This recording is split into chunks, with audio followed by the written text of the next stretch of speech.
नमस्कार विद्यार्थी मित्रांनो, सोपे गणित या युट्यूब चॅनल मध्ये पुन्हा स्वागत आहे.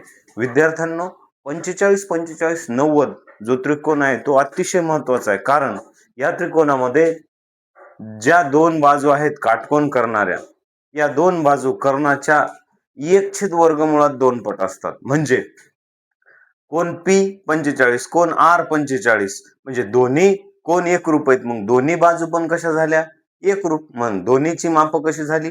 एकदम सारखी. मग ह्याच्या आधारित आपल्याला उपयोजनात्मक गणित असते, जे एका गुणासाठी 2 गुणांसाठी परीक्षेत विचारतात. मग ते कसं सोडवायचं? तर बघा, मग त्रिकोण PQR मध्ये काय आहे? कोण Q 90°, बरोबर. कोण P 45, कोण R पण किती? 45. म्हणून 45 45 90 च्या प्रमेयानुसार. पण 45 45 90 चा प्रमेय काय सांगतो? काटकोन करणारी प्रत्येक बाजू. मग कोण्या बाजूने काटकोन केलाय? PQ आणि QR. ही कर्णाच्या म्हणजे 90° कोणासमोरील बाजू कोणता? कर्ण. मग ही कर्णाच्या किती असते?